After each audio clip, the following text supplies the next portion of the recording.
Em meio aos testes de pré-temporada da Fórmula 1 2026, cresce a treta dos motores, principalmente com notícias como essa, que mostram que os rivais da Mercedes estão dispostos a pegar pesado com a FIA e tentar mudar o regulamento da Fórmula 1 antes mesmo da primeira etapa na Austrália. Nesse vídeo a gente vai analisar muita coisa sobre as unidades de potência utilizadas a partir dessa temporada. Vamos ver algumas entrevistas com os pilotos e a impressão deles desse início da Fórmula 1 2026, também do chefe de equipe falando sobre os motores.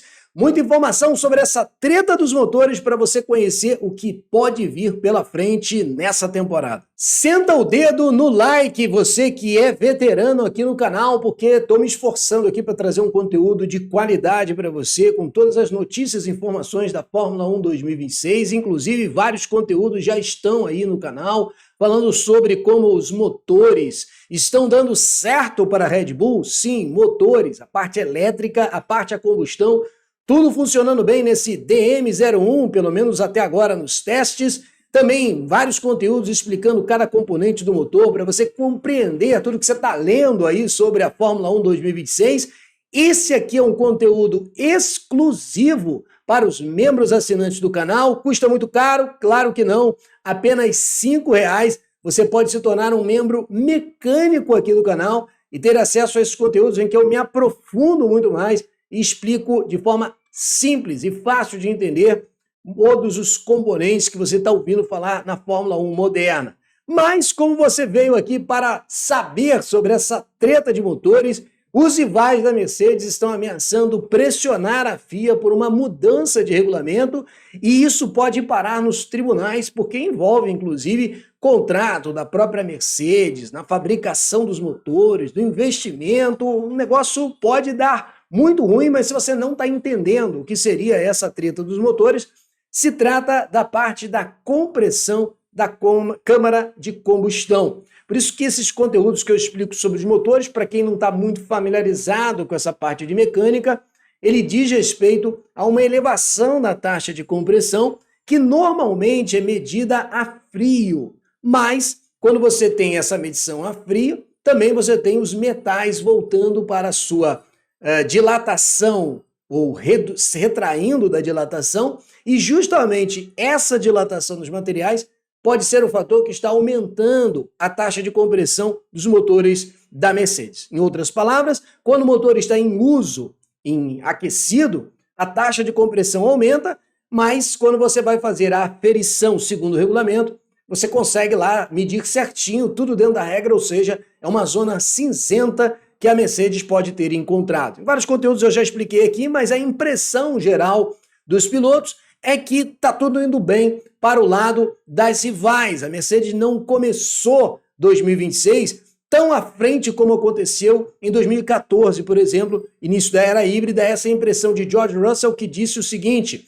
no momento parece que Red Bull, McLaren, Ferrari e nós somos, digamos, as 4 equipes que estão bem próximas umas das outras. Isso aqui deixou o pessoal um pouco chateado. Eu já disse aqui, mudou o cardápio, pessoal, mas o gerente do restaurante, o cozinheiro e os garçons são os mesmos. Quando você tem grandes engenheiros e uma grande infraestrutura nessas equipes principais, não é de se esperar que numa virada do regulamento, uma Cadillac, uma Audi que está chegando na Fórmula 1 ou outra equipe que não estivesse disputando o título viesse de uma hora para outra dar um salto assim. Isso aconteceu com a Brown GP em 2009, mas não é corrente assim isso ocorrer de forma tão habitual na Fórmula 1. Normal é que os mesmos engenheiros e equipes consigam manter o seu desenvolvimento. Mas não podemos ignorar o que vimos na Aston Martin e o que o Adrian fez naquele carro. Parece espetacular, e a Honda nos últimos anos com a Red Bull tem tido um motor muito bom,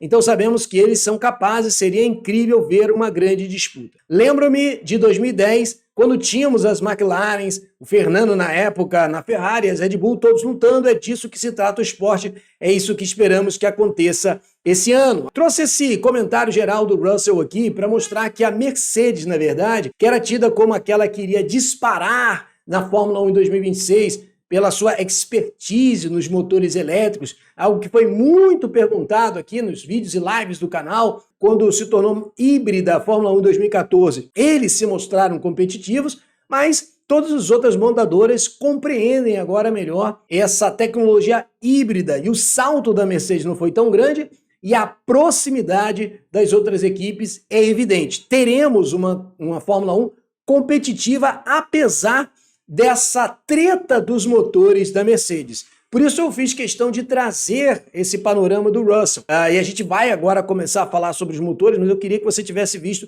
qual é a impressão da Mercedes mesmo, que não há um ganho tão expressivo apesar dessa vantagem dos motores. Mas falando especificamente sobre os motores, o Christian Horner, ex-chefe da Red Bull, numa entrevista recente, disse o seguinte: Fórmula 1 é sobre buscar os limites, é sobre como você interpreta os regulamentos.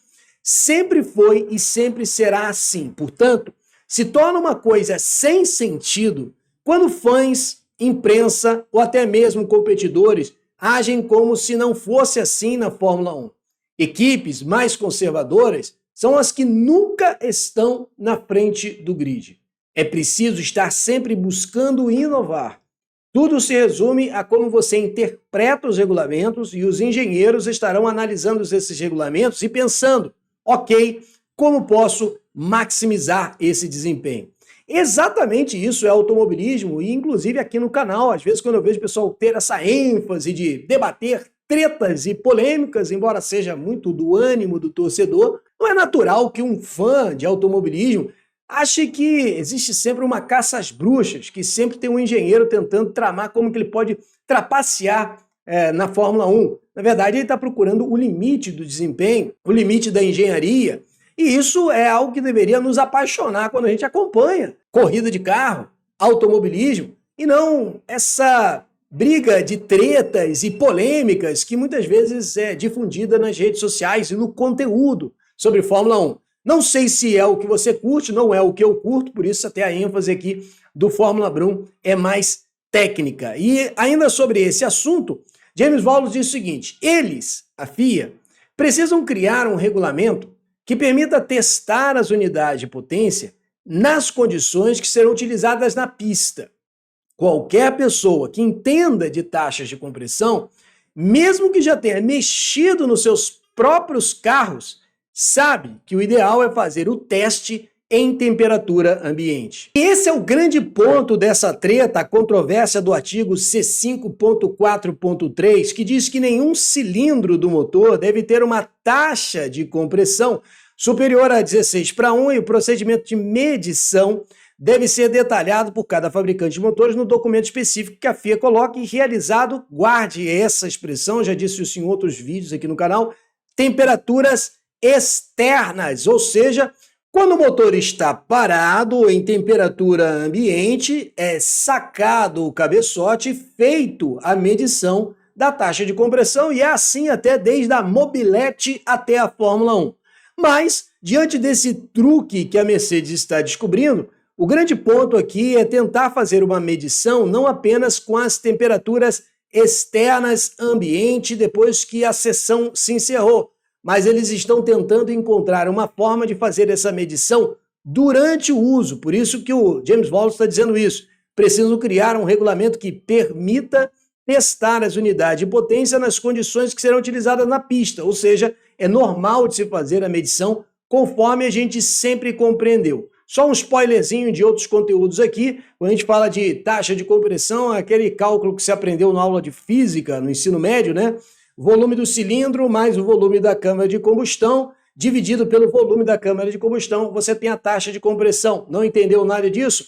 Tem conteúdos aqui no canal que eu explico sobre cilindros, pistões, vielas e bilabrequins, os 4 tempos do motor, todas essas questões dos componentes, é só você procurar aqui no canal esses conteúdos aqui no canal, como esse, o motor da Fórmula 1 explicado, que isso fica tudo resolvido e simples de entender para você. James Vowles ainda diz, tenho certeza que eles podem encontrar uma maneira de testar, mas o próximo passo é que agora há mais 2 etapas. Primeiro, estaremos em conformidade com quaisquer mudanças futuras no regulamento? Ninguém sabe ao certo. O segundo ponto é o que fazer quando as regras forem alteradas. Isso significa que se não estivermos em conformidade legal, 8 carros ficarão de fora do grid. E é isso que eu quis dizer quando afirmei que nós, como esporte, precisamos realmente pensar sobre as implicações dessa mudança. Isso é um ponto forte a favor da Mercedes, porque de todas as unidades de potência utilizadas a partir de 2026, como o AMG F1 M17, que ocupa a Mercedes, McLaren, Williams e Alpine, a Red Bull com o DM01, que ocupa a própria Red Bull e a Racing Bull, a Ferrari com o 067, que ocupa o próprio carro da Ferrari, a Haas e a Cadillac, a Honda com o RA626H e a Audi com o AFR26, são todos os motores a partir dessa temporada. Mas agora, contabilize os votos. Você tem 4 votos, ou seja, 4 equipes votando por uma mudança contra votos de outras equipes. 3 do grupo Ferrari, 1 do grupo Honda e 1 do grupo Audi. Não se preocupe, eu deixei de fora, de fato, a Red Bull, porque eu quero que você preste atenção em um cálculo que eu vou te mostrar agora na tela. No total, você tem 5 votos a favor das equipes que não utilizam o motor Mercedes e deixe de fora, por enquanto, a Red Bull. Ou seja, eles venceriam 5-4 nos votos contra a Red Bull. No caso, então, para resolver essa controvérsia do artigo C5.4.3, é a Red Bull quem é o voto de Minerva, aquele voto que vai pesar se o regulamento poderia mudar ou não.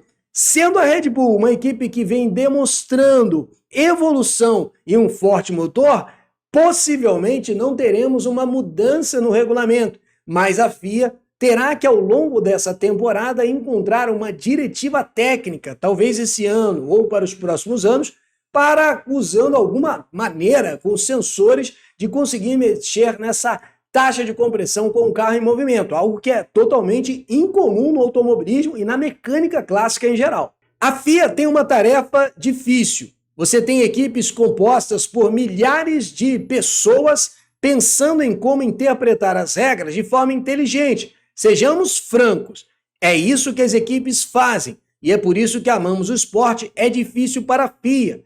Um contingente de pessoas trabalhando no corpo técnico da FIA é muito menor do que o volume de pessoas nas 11 equipes da Fórmula 1 e todos os seus fornecedores. Ou seja, é muito mais comum de equipes encontrarem uma área cinzenta dentro do texto do regulamento do que o grupo de técnicos da FIA fazer um tipo de texto que consiga cumprir todas as lacunas possíveis de interpretação. Em todo caso, é exatamente isso que a gente quer no automobilismo, não é mesmo? Engenheiros encontrando o pulo do gato, as sacadas e as inovações.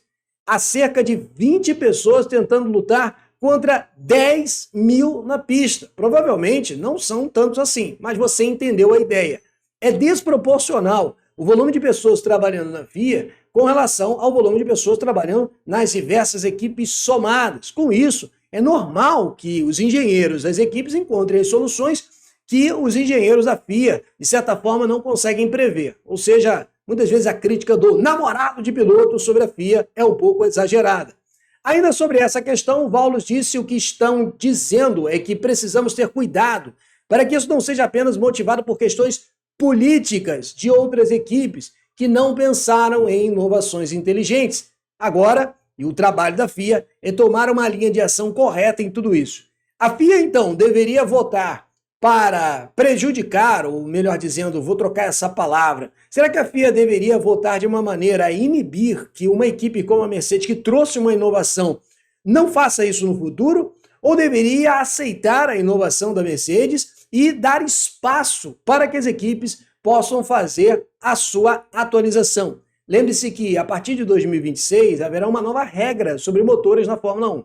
A cada 6 etapas, as equipes terão os motores medidos e quem estiver em defasagem em relação ao melhor motor, dependendo desse volume de defasagem, vai ser permitido uma ou até 2 atualizações e ainda um aporte financeiro. Tudo isso para tentar aproximar as equipes esportivamente. Talvez esse seja o melhor caminho para resolver essa vantagem da inovação da Mercedes. permitir que as outras equipes, uma vez compreendendo o que a Mercedes fez, possam utilizar desses tokens de atualização e do recurso financeiro a mais liberado do teto orçamentário para se aproximar em desempenho da Mercedes, mas não prejudicar aquele que trouxe inovação para a Fórmula 1. Afinal de contas, é isso que a gente gosta, não é mesmo? Sobre essas questões ainda, Valdos quem diz, minha posição firme sobre isso é que a unidade de potência que temos no carro está completamente em conformidade com os regulamentos.